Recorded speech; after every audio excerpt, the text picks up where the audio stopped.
this is an iHeart podcast. Guaranteed human.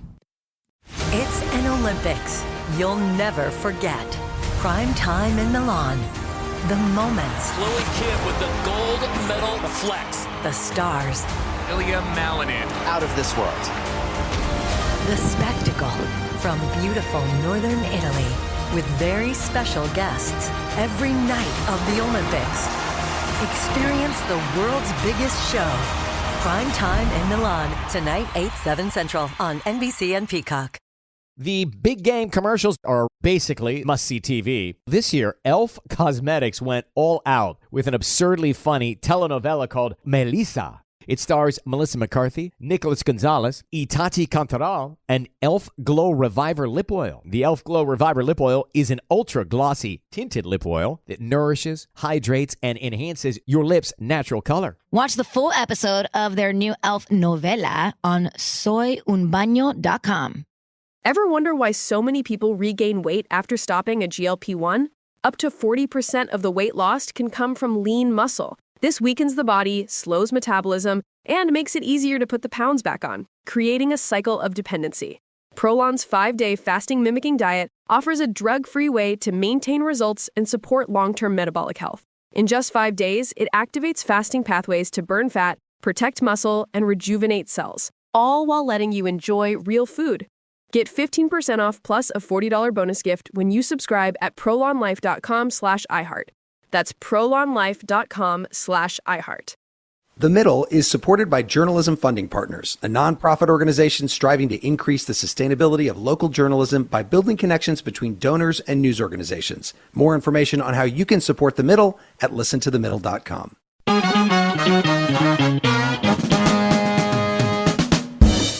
Welcome to The Middle. I'm Jeremy Hobson, joined by our house DJ Tolliver. And Tolliver, I want to welcome the listeners this week of KUOW in Seattle and KPBS in San Diego. And what a week it has been.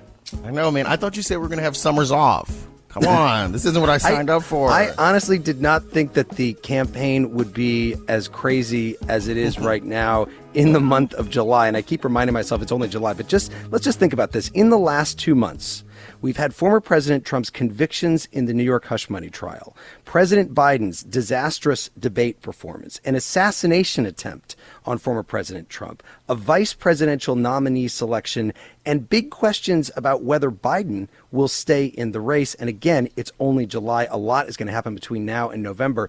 But the assassination attempt was the latest example of violence in our politics. There was, of course, the attack on the husband of former House Speaker Nancy Pelosi in 2022. There was the attack on Congressman Steve Scalise in 2017, the attack on former Congresswoman Gabby Giffords back in 2011, and of course, the attack on the Capitol on January 6, 2021. So what needs to change in our politics? And is it still possible to talk about the stakes in the upcoming election while not demonizing political opponents? That is our question this hour. Tolliver, what is the number for people to call in? It's 8444-MIDDLE. That's 844-464-3353, or you can write to us at listentothemiddle.com. And before we introduce our panel, last week on the show, we asked you what you're doing about your phone addictions. It was a fascinating conversation. Here's what some of you had to say. Hi, this is Richard from Cleveland. Hi, this is Renee from Nashville, Tennessee. This is David Schenk. I live in South Bend, Indiana. Hi, my name is Johanna Walker, and I'm listening to the show right now. I'm definitely addicted to my phone, and I don't have the answer. I've tried so many things. You name it, I've tried it. I have a very high amount of screen time, and I've had that ever since I was a teenager. I'm 29 right now, and a lot of my interests have to do with doing things digitally. I am a mother in a family of 4, and we have 2 people addicted to their phones. We are currently working on detoxing both of them from constantly being on their phones by requiring no phones at dinner, not looking at phones in the car, noticing the landscape, and other small changes. I am not addicted to my phone because I don't have a cell phone. I refuse to own one and always have. That must be nice. Thanks to everyone who called in. And if you want to do something good with your phone, you can listen to that show anytime because The Middle is available as a podcast in partnership with iHeart Podcasts on the iHeart app or wherever you listen to podcasts. So now to our topic this hour. What can we do to improve the tone of our politics while recognizing the stakes in the upcoming election? Let's meet our panel. Joining us from Helena, Montana, Democrat Steve Bullock, the former governor of Montana. Governor, welcome to The Middle. It's great to be with you, Jeremy. And from Milwaukee, Wisconsin, where the Republican National Convention is taking place, Courtney Hope Britt, who is the chair of the College Republican National Committee. Courtney, welcome to you. Thanks for having me. And before we get to the phones, I was on the BBC the other day, and I said that there's a tension in the air right now in the U.S. as we get closer to the election, that it's so crazy. We've had all these attacks in recent years on politicians. And the BBC anchor, British person obviously, said to me, well, hasn't it always been like that in America? Steve Bullock, does it feel different to you right now in terms of the vitriol in our politics? You know, it does, Jeremy. Like, I even think back when I got elected in 2012, my kids at the time were 6, 8, and 10. You know, the youngest in 40 years that sort of stepped into this. In my first State of the State, I said, you're going to hear different sounds coming from the state capitol and the residents.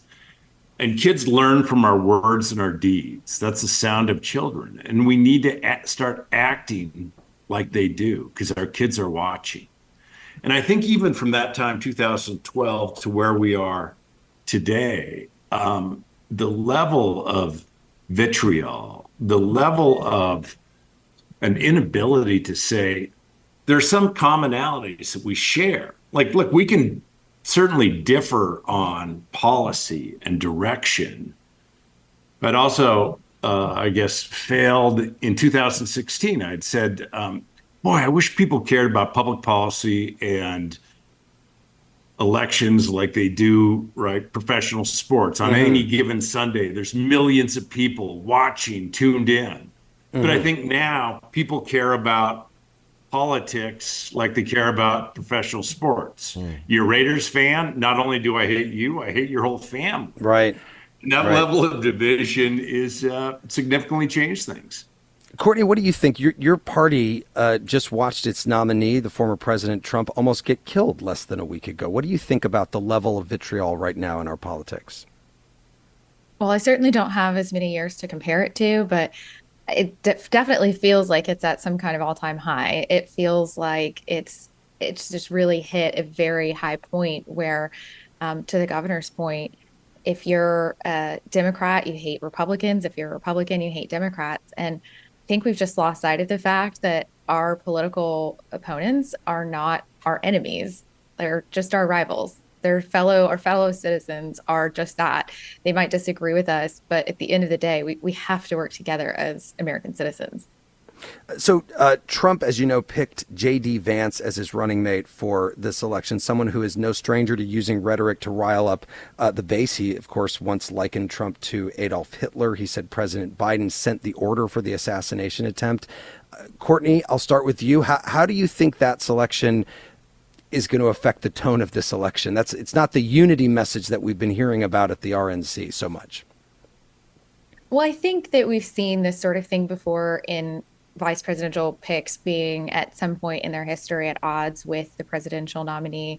I mean, if you look back 4 years ago, Vice President Harris was saying some pretty pointed things at now President Biden. And obviously, they're working together pretty successfully as a team. I don't think many people question their unity and their teamwork now. So I think that's just sort of the nature of politics, that people do find themselves at odds at some point in the past and then learn to work together in the future. So I'm not really surprised by that. And I think we'll probably see them learn to work together. Steve Bullock, what do you think? I mean, what did you think when you heard not just J.D. Vance, but other Republicans immediately after the assassination attempt on President Trump blame Biden? Yeah, and look, let's begin with what we should all agree on, right? That attack is horrifying. And I'm thankful that former President Trump is well. that there should be no place for violence in our political discourse, or certainly taking action. But it's not, it's not just immediately thereafter. Like, even when JD Vance last night, he said they literally shot him. Like, who is that they? The initial of saying, oh, or some people pointing back and saying to the press, this is all your fault. The initial responses of basically that Democrats or Biden did that, or even last night, they literally shot him. Like, there used to be moments where we could come together with unity. And at this point, when it becomes, oh, it must have been them, as opposed to saying, what a tragedy and thank God that he's alive. Well, what do you think about that, Courtney? Because you just made that point about that your political opponents are not your enemies. What do you think about when you hear Governor Bullock say J.D. Vance or others were saying they shot him? I think it's a really interesting point. To be honest, I hadn't thought about it in that way. And I think you have a really good point there, that it's not so much about they. One person did this. And I think there's also something important to mention here, in that this attempt was likely not the direct result of the intensity and extremism in our political discourse and rhetoric happening right now. I'm glad that it's bringing this topic up, because I think it's an important one for us to address. It's something that I've personally been trying to work on for a long time and try to be mindful of as someone who's hyperpartisan. But I don't think that we should conflate this situation with the political rhetoric. This was someone who, like many other assassins before, or attempted assassins, who was totally unstable. It's total problems and things. But we shouldn't be painting them as, number one, I mean, he was a registered Republican. Number two, like, look back to the attempted assassination on President Reagan. That had nothing to do with his policies. Like, this isn't a war general coming up with some strategy to take someone out. This is somebody who's not right in the head, and this has more pointing to our mental health crisis in the country than it is to the political rhetoric. Though I am, again, glad that it is giving us a chance to talk about it. You mentioned mental health. A lot of people also in the immediate aftermath would say it has a lot to do with the gun issue in this country, which comes up again and again and again. Tolliver, after the assassination attempt on former President Trump, President Biden addressed the American people a couple of times in a call for unity. Yeah, that's right. He was actually really quick to condemn the act and said that there's no place for violence in our society. My fellow Americans, I want to speak to you tonight about the need for us to lower the temperature in our politics. And to remember, while we may disagree, we are not enemies.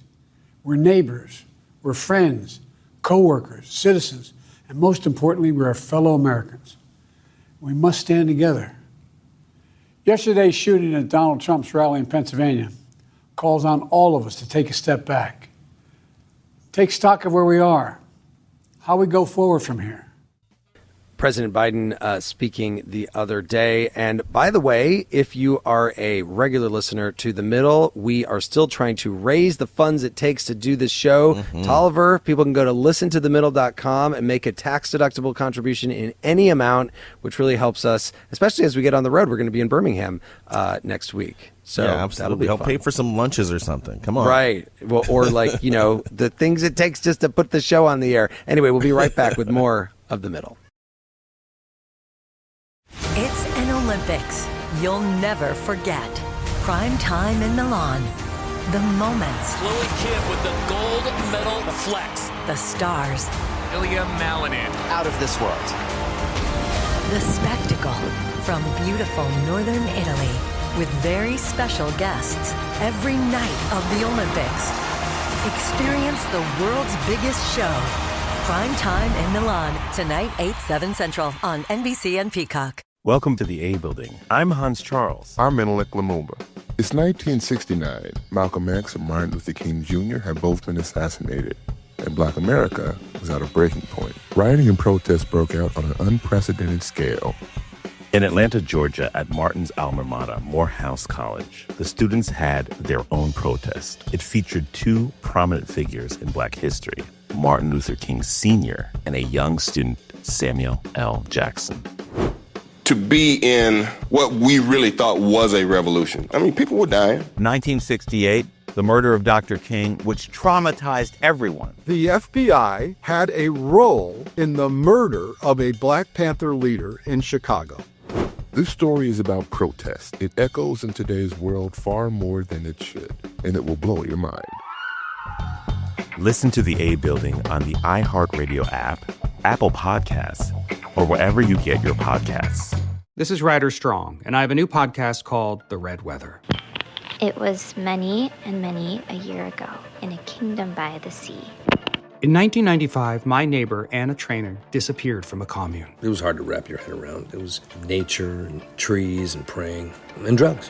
So no, I am not your guru. And back then, I lied to my parents, I lied to police, I lied to everybody. There were years, Ryder, where I could not say your name. I've decided to go back to my hometown in Northern California, interview my friends, family, talk to police, journalists, whomever I can, to try to find out what actually happened. Isn't it a little bit weird that they obsess over hippies in the woods and not the obvious boyfriend? They have had this case for 30 years. I'll teach you sons of to come around here and my wife. Boom, boom. This is The Red Weather. Listen to The Red Weather on the iHeartRadio app, Apple Podcasts, or wherever you get your podcasts. This is The Middle. I'm Jeremy Hobson. If you're just tuning in, The Middle is a national call-in show. We are focused on elevating voices from the middle, geographically, politically, and philosophically, or maybe you just want to meet in the middle. This hour, we're asking you, what can we do to improve the tone of our politics while recognizing the stakes of the upcoming election? Tolliver, what is the number to call in? It's 8444-MIDDLE. That's 844-464-3353. You can also write to us at listentothemiddle.com or on social media. I remember when you actually had to read that number because you didn't know it by heart, but I think now you think I know it? Etched into your memory.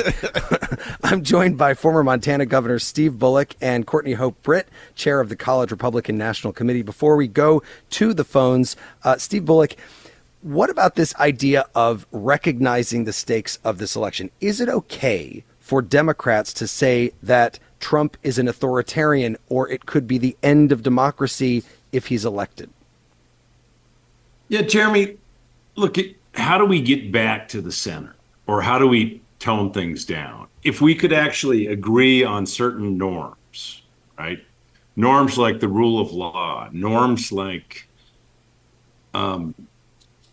respect for elections, things that have served us well 250 years, for the last 250 years, I think we would get a lot closer. But part of the challenge is, like, from my perspective, that's not really the heat in the politics.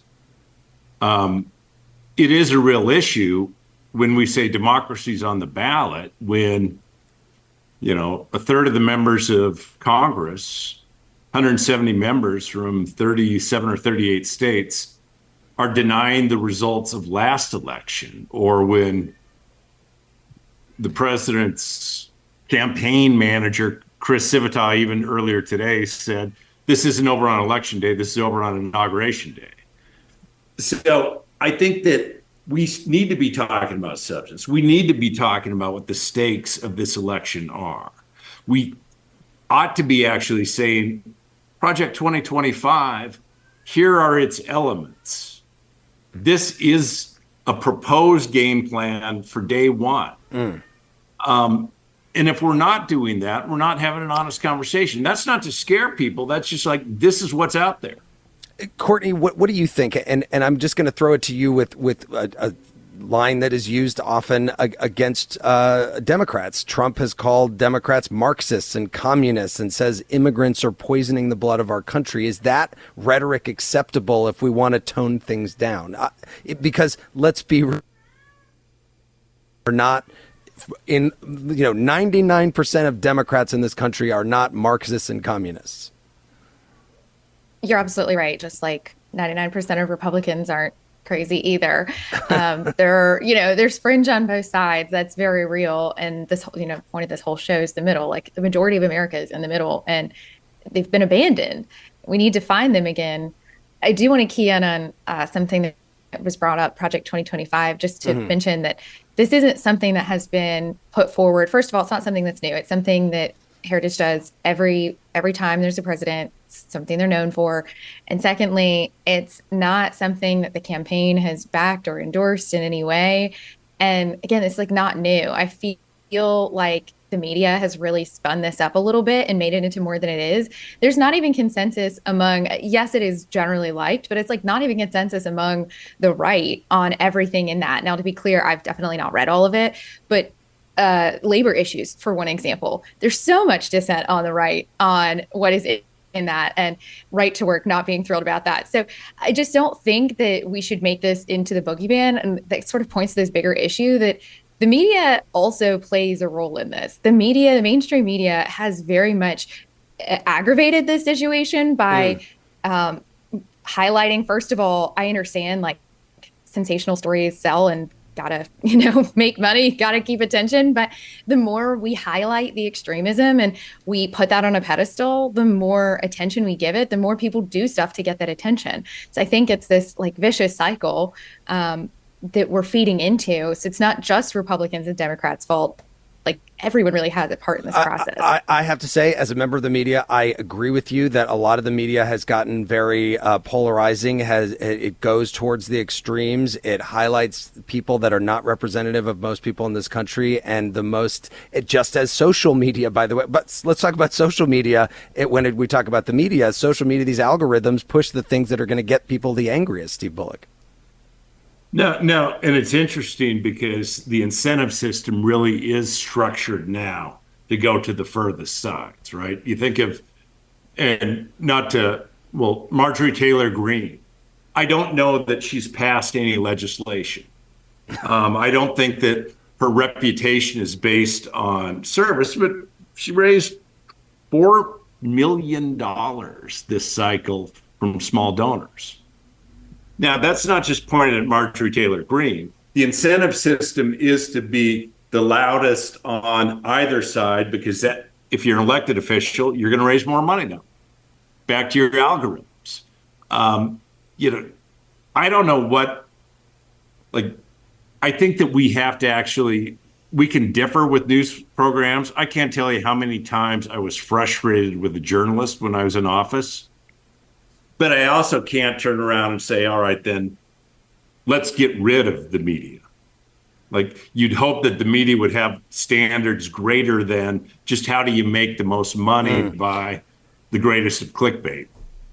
Didn't your successor get into a fight with a journalist in Montana at some point? A physical fight with a journalist in Montana? And he was from Fox News, I think. No, right before his election for Congress. Courtney Hope Britt, you're with the college National Republican Committee. As a member of a younger generation, do you see any hope that things are changing in terms of how we talk about politics in this country among the younger generation? Are the same old, back and forth fights going to continue as we go forward, do you think? I'm optimistic that we're going to shift things. Candidly, at this moment in time, I don't see that happening. But I think that, to go back to this point about social media, there's a greater awareness on the younger generation, those of us who grew up with it. Like, we're more aware of what it did to us having it growing up, I think, than maybe, our parents and stuff. And this is not a knock against them. Like, everyone is just trying to figure the whole thing out. It's all brand new. But I think we're more aware of it and the damages that it's done and how it really has run away, and not just damages to each of us individually, but like to society at large. So I feel like the same is sort of true with politics. We are observing this, and the way that, as we're talking about before, social media is very much intertwined in that. We're looking into the system and we're like, this is not it. This is not working. We need to make some changes. And I don't think we're quite there yet in making them, but I think that we're moving in that right direction. Let me just reset for our listeners who are just tuning in. This is The Middle. I'm joined by former Montana Governor Steve Bullock and Courtney Hope Britt, who is chair of the College Republican National Committee. And we're asking you, what can we do to improve the tone of our politics while recognizing the stakes of the upcoming election? You can call in at 844-4MIDDLE. That is 844-464-3353. You can also reach out to us at listentothemiddle.com. Steve Bullock, well, let me ask you this. We are just days from this assassination attempt on President Trump, but so much has happened this week. How is that going to be a moment, though, that people remember the way they remember the assassination of John F. Kennedy or the assassination of Robert F. Kennedy or all the terrible things that have happened in our politics in the past? That's a huge deal, that one of our former presidents who is a candidate for president, was shot, like actually shot. No. And Jeremy, I hope people do remember that, right? That I agree with Courtney in as much as like, this wasn't about political conflict, but we all should remember things like this and say, we're so much better than this, certainly as a nation. And we should remember, too, that the volunteer fire chief or retired fire chief that lost his life there.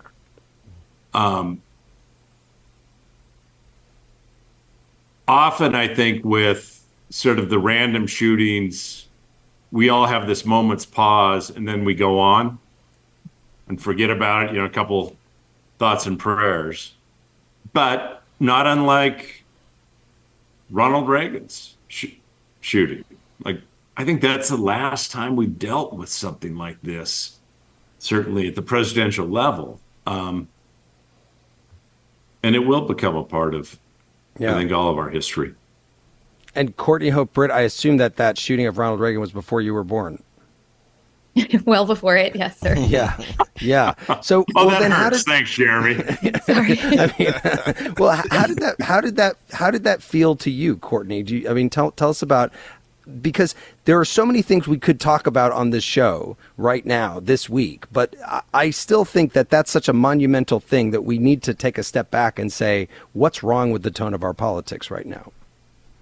Yeah, it was kind of earth-shattering in the moment. Like, it's something that feels like it could never happen, and then it happens. And I mean, obviously I understand things like this have happened in history, but they seem like things that we're beyond. We're not doing this anymore. We've become better as a society, as a nation, and then something catastrophic like this happens. Like, I was sitting on a train station waiting for my train to come, and I don't think I'll ever forget that. Mm-hmm. I'm sure that, like, for the rest of my life, I will remember that. And it just really felt like time stood still. Suddenly my phone's blowing up and I can't do anything. Also, my phone was at like 9% and I didn't have anything to charge it with, so I couldn't interact in the moment. So it was very crazy. And then at the same time, we live in a time where everybody has their phones. So everyone's then suddenly talking about it. And it's just, it's very memorable, and still feels like there's been some kind of shift in the world since that's happened, that I don't know, like, we can't go back to the time before that. Steve Bullock, do you think it's possible for politicians with months to go before an election to actually tone things down after something like that happened? Yeah, we're in a little honeymoon period right now where maybe people are talking about unity, and we heard it from President Biden, and we've heard it from former President Trump as well. But do you think that this can last? I don't know if it's even lasted in the 4 days since, Jeremy. Like, I would love if we could all say, like, this is the differences from perspectives and issues, not these people are scum or these people are X, Y, and Z. But no, I think that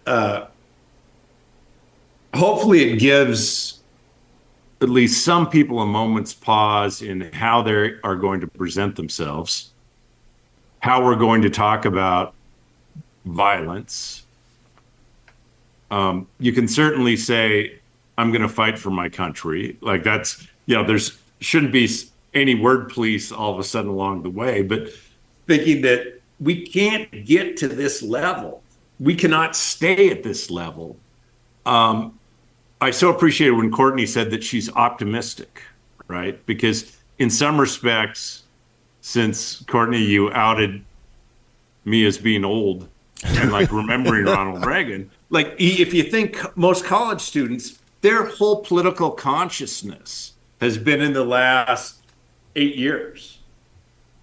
And I think we can get back to a point where I hope we can, where we can differ, but it's not a blood sport. I mean, I've been so deeply disappointed at times with elections, but it's not a blood sport. That means work harder the next time. Courtney, do you think, because we've heard so many people say that, you know, the other side is an existential threat to the country, that democracy is on the line, et cetera. Do you believe that whatever happens in this election is going to be either the beginning or the end of something, or do you believe that we're still pretty similar to each other, even though we like to point out our differences? I do think that we're still, at the end of the day, more similar than we are different. Of course, we have our differences and we have extreme differences that exist, but the majority of the Americans sit somewhere in the middle, and they all want roughly the same things. We just have different ideas about how to get there. And we have a system, we have a really strong, incredible system that has lots of checks and balances in place that will hopefully prevent anything crazy from happening. Sometimes that process feels really bureaucratic, but that's a good thing. It's a good thing that it takes us a while to move things forward, because it helps us do them in a methodical way and prevents us from going way off the rails.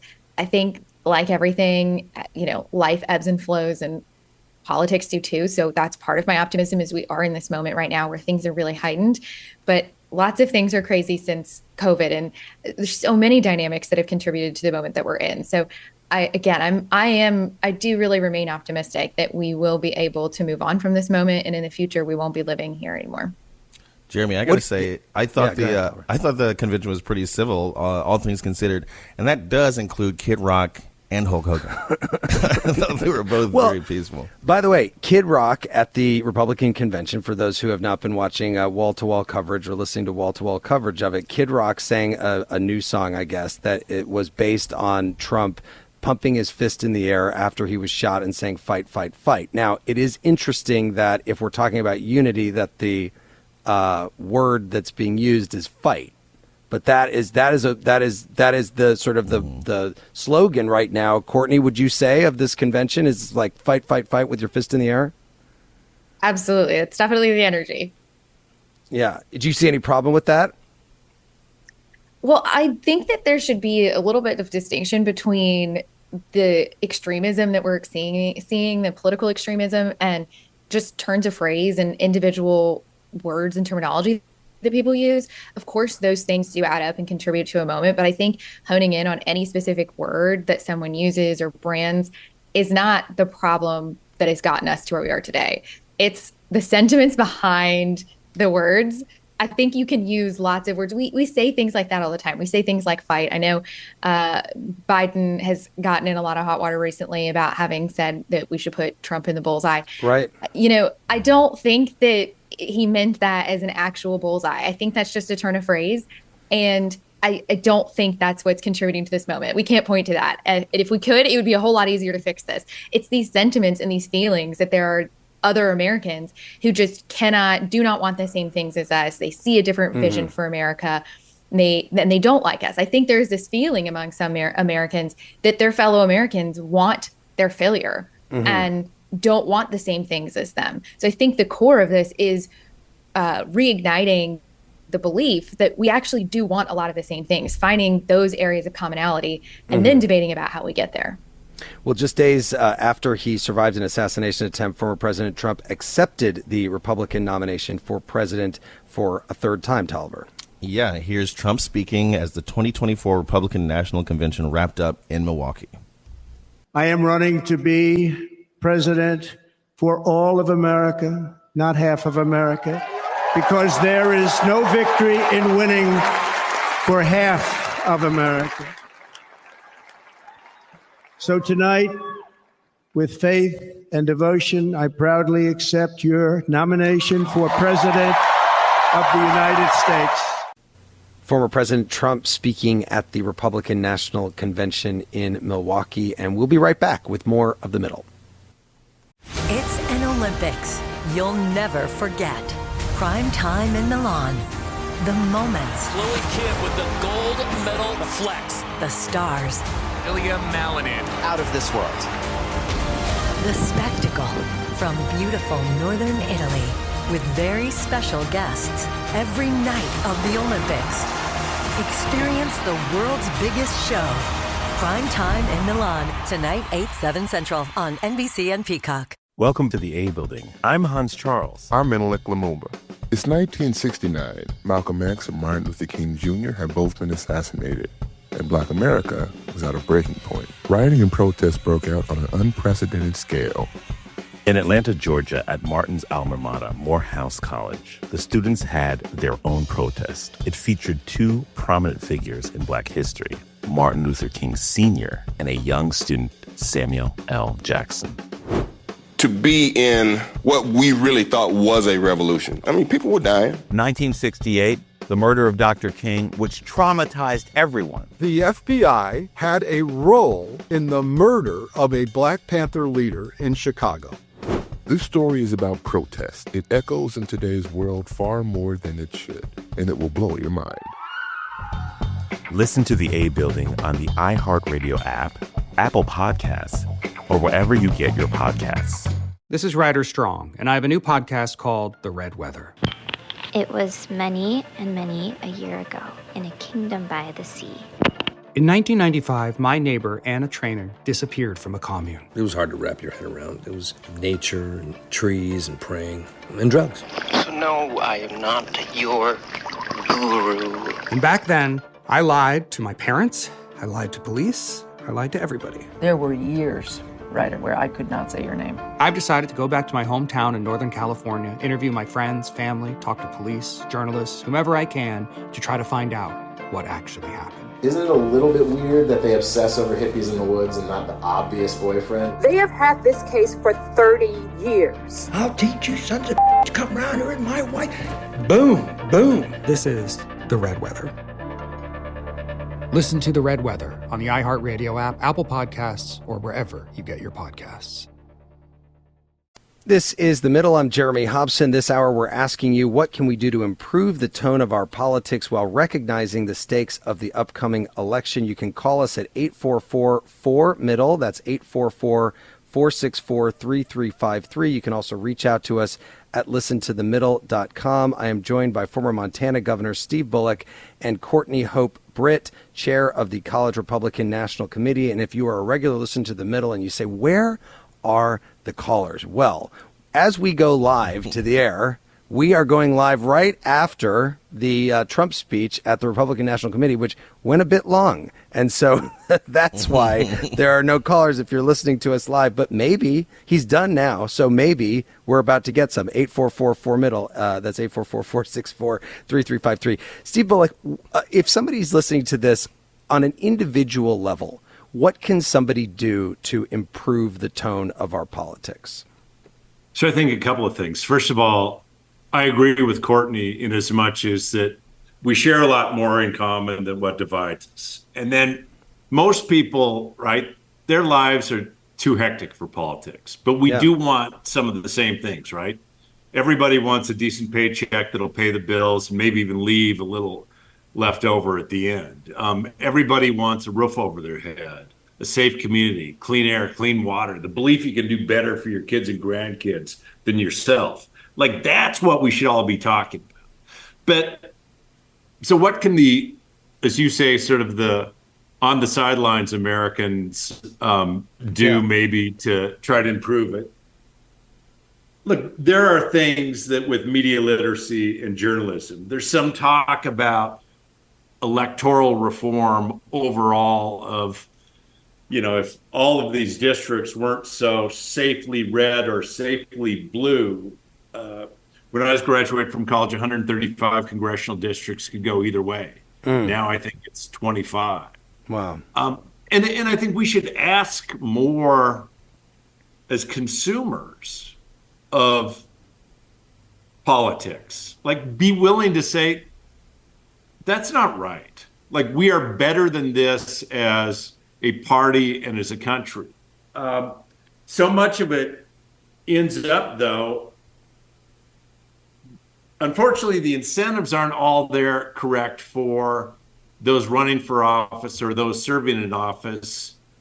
And not enough folks will stand up and say, like, I'll never forget, right, John McCain saying, don't say that about Barack Obama. He's actually a fine man. To the woman at one of his rallies who got up and said he was a terrorist or something like that. And McCain said, no, that's not true. And those are the moments that we all need to elevate, right? That we all need to say that that's what we want to lead. But the overall system, I think, de-emphasizes and disincentivizes that. What about you, Courtney? What do you think individuals can do on this front? Oh, I think you're muted, Courtney. Go ahead. Sorry about that. I think there's a lot of things that individuals can do to help move away from this extremist environment that we're currently in. Number one, for people who are really into politics, who are partisans, when you see something from the other side that triggers you, take a second to take a step back and remember that that's a real person.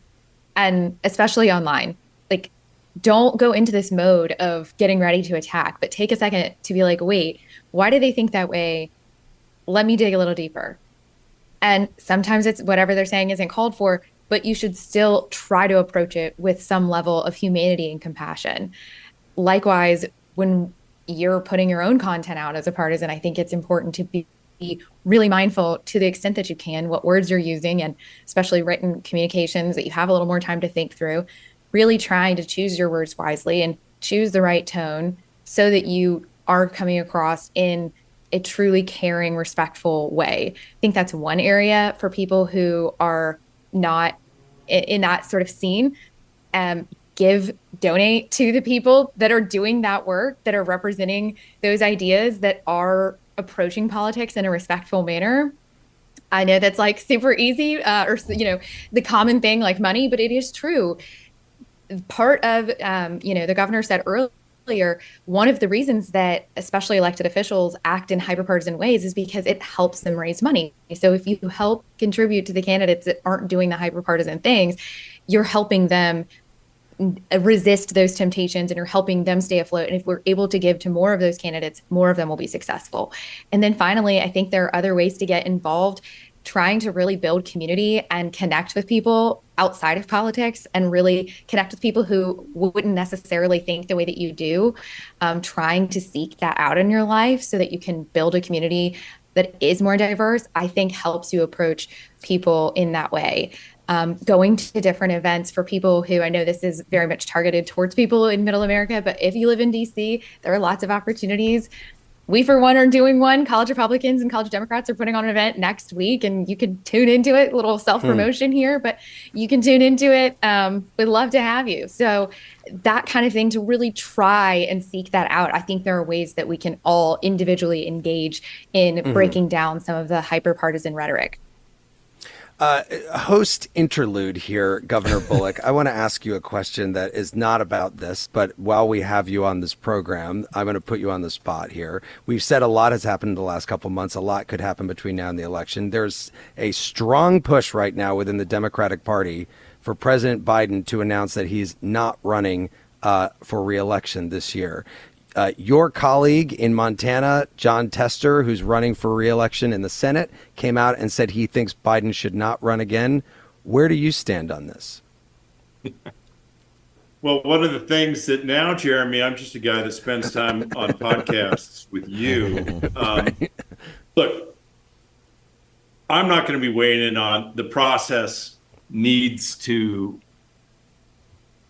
work its way out, work its way through.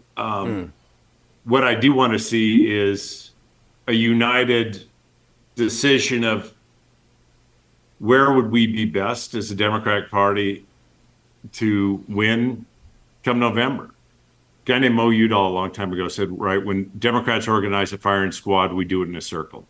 So we've seen a lot of that as of late. And I just right before I got on saw that Tester's thing, Tester's quote. And I'm still going to keep my powder dry for at least a little bit while longer, because ultimately it is the way the process works. It's President Biden's decision. It's a decision that he has to make. Courtney, you're at the convention in Milwaukee. What's the sense there? Do people think that President Trump is going to be running against President Biden this year? I think so. I think people think Biden's going to stick this out, but we're also very much just plugged into this convention right now. It's been pretty tough to keep up with what's going on outside of the convention. This has kind of been my world for the last few days. And I think the same is probably true for most people. So although I have recently read right before this, actually, that there have been some developments this week, I think that's mostly been missed because we're just kind of in the Republican zone, really getting energized. Again, if you're just tuning in, you can call us if you want. You could be our first call of the hour at 844-4-MIDDLE. That is 844-464-3353. Or you can reach out at listentothemiddle.com. Steve Bullock, do you think that, and this is, I don't want to have this be too much of a softball for you, but there are probably some listeners who say, well, this is not really a both sides issue. There's one side that's being more divisive than the other. Do you feel that way, or do you think that it is something that both sides are doing? I think at times both sides are doing it, certainly. But going back to sort of what the foundations are of the norms that we expect. When we say, well, people no longer have any trust in elections, or people have no longer any trust in the judicial system, that's beyond like the political fights. Those are the norms, the rule of law that has actually supported us along the way. So I do think when it comes to sort of the guardrails, there is one side that's been taking those guardrails off a little bit more. And it's just an interesting time. I was with a former governor from Idaho, a guy named Butch Otter, fairly recently. And Butch is rock-ribbed Republican. He served in Congress, then he was governor. And he said, yeah, I got people at home calling me a socialist. And it was more just because he was saying, let's protect norms than anything else. So. Courtney, what do you think? Oh, yeah, go ahead, Tolliver. Yeah, I was going to say, I think it's interesting. I was going to ask a question that's sort of like, when do we think this started? I'm a millennial, I'm 38, and I actually don't remember, because we keep talking about a time when politics were civil, but I actually don't remember that time. Like, where did this begin? I guess we can say Governor Bullock because you're a few years older than our other guests. By the way, Governor Bullock is a very young man, okay? And you can't see. I can see him. I've seen him. He's a very young man. He's spry. Yeah. No, I think I don't want to put everything back to when I graduated from college, but I think three things happened at that point, right? One was the FEC got rid of what was called the Fairness Doctrine. And that was like, you don't have to have equal time on media, but you actually have to present things in a fair manner. At the time, there was a DJ talk show host named Rush Limbaugh in Sacramento that said, I'm going to move to New York.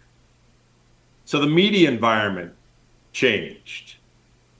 The social media environment, like social media should have been, here's people talking to one another, democracy at its best ways, but instead it became people getting more sort of cabined or blocked. I think post-Citizens United changed when all of a sudden the money comes from the outside and just the threat of that spending will make groups go one way or the other. So that's where it's not that the political system changed, it's all the incentives outside the political system that I think changed, that added to this substantially.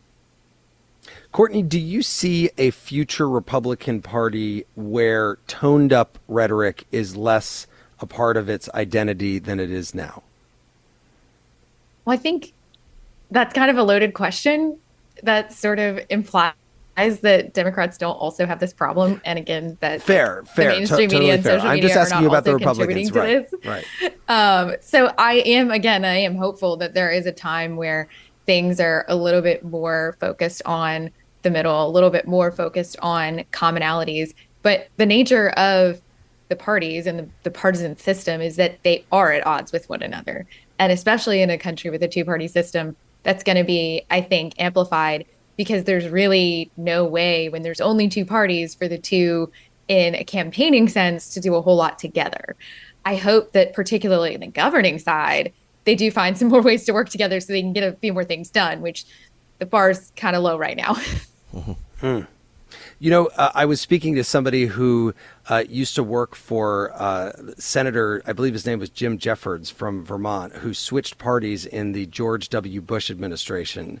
And this person said that he got death threats immediately after that. And we do hear not just about the assassination attempts and the actual attacks that happen, but that politicians, and I wonder about you, Steve Bullock, if you've ever had that happen before, that people are getting death threats all the time now. I did, and it was interesting. Even did at times get death threats, but interesting with the nationalization of media. Like, my front desk could tell when somehow something I did was mentioned on Fox News, just because all of a sudden all these calls are like, "He's such a horrible human being," and you hear more and more. And I think that's also with the social media and the swatting, and that everyone, or many, I think, members of Congress that just said, "I'm done." It's like, I came on both sides to do something. It's not getting done. And is it really worth it? Now, that's the saddest thing I think we can ever hear, because my 12 years in public office was a gift. It was a humbling gift to get to do. But if people turn around and say the calculus isn't worth it for what your family goes through, what you as an individual goes through, that there are actual real threats to your personal safety, like we need to be so much better than that as a country. By the way, Governor, you now, do you own a bar in Helena, Montana, or you just spend a lot of time there? Well, one of the things that I did, Jeremy, is my last year in office was COVID. And I had joked often that said, "Oh, I'd so much rather own a bar than deal with this," because people are happy in bars. So I did open a tap house in Helena. But also, like, one of the things that we do, if I'm in town on Monday nights, we have what's called the soapbox. So I'll bring in a speaker, I'll talk to them, and it can be anything from high school football coaches to a discussion of anti-Semitism. And it's like, wow, can we model the way that we can disagree on issues? Yeah. We did climate change. We've done a number of things where I think back to Courtney's point of, even on social media, take a breath before you respond. Can we disagree in a more civil manner? I mean, this would be a good thing, Jeremy. You could probably write it off. You could do the middle right from Brothers Tap Works on Last Chance Gulch in Helena, Montana. Hey, we basically do that soapbox just without the beer here on the middle every week. You know, Courtney Hope Britt, I'm going to give the last word to you on this. Just your final thoughts about how we can improve the tone of our politics. I have to reiterate the points I made before, that I really think there's a lot of value in trying to take a breath, take a pause, and just individually, we all have to take up this mantle. It's not going to get better what are we going to legislate this and make it better? Like, that's not going to fix the system. It has to be a change of heart. And we have to have a societal shift, which is going to take a lot of time, a lot of effort, and it's going to take a lot of people stepping up to the plate and finding their better selves and really leaning into that, which isn't easy to do. And especially when we have all these systems that are incentivizing the opposite. Well, I want to thank my guest who got more airtime than any guest on the Middle's history, because President Trump also talked for much longer than expected, and we didn't get any phone calls for the first time in Middle history. So a lot of firsts here today. Former Montana Governor Steve Bullock and Courtney Hope Britt, chair of the College National Republican National Committee. Thank you so much to both of you for joining us. Thank you, Jeremy. Thanks. And Tolliver, you and I are headed to Birmingham, Alabama. Oh, and I'm so excited. Yeah, we're going to be doing the show next week from WBHM in Birmingham. Let's go. And we're going to be asking about the role of Christianity in our politics. Around 60% of Americans identify as Christian, but that's down significantly from 90% in the 90s, according to the Pew Research Center. And yet some want Christianity to be even more central to our lives, putting the Ten Commandments in classrooms, for example. So if you want to participate in that conversation, give us a call at 8444-MIDDLE. That's 844-464-3353.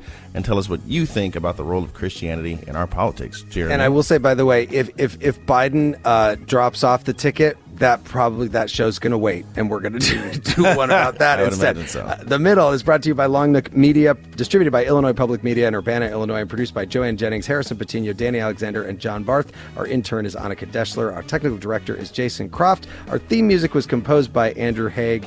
And thanks to all the stations making it possible for people across the country to listen to The Middle. I'm Jeremy Hobson. Talk to you next week.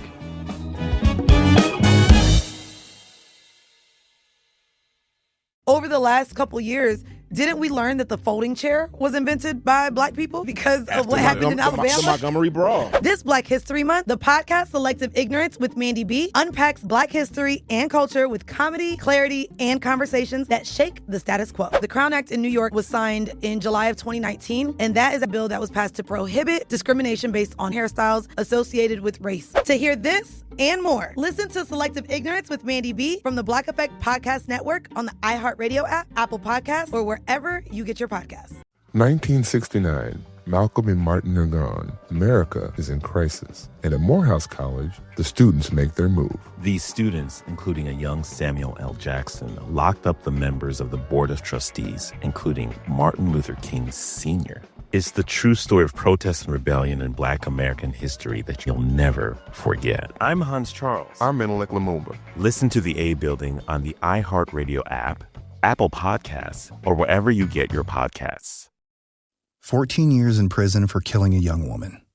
A 15-year sentence for a crash that caused 3 deaths. 12 and a half years for killing a child and critically injuring her mother. All true stories, all caused by marijuana-impaired drivers. No matter what you tell yourself, if you feel different, you drive different. So, if you're high, just don't drive. Brought to you by NHTSA and the Ad Council. This is an iHeart podcast. Guaranteed Human.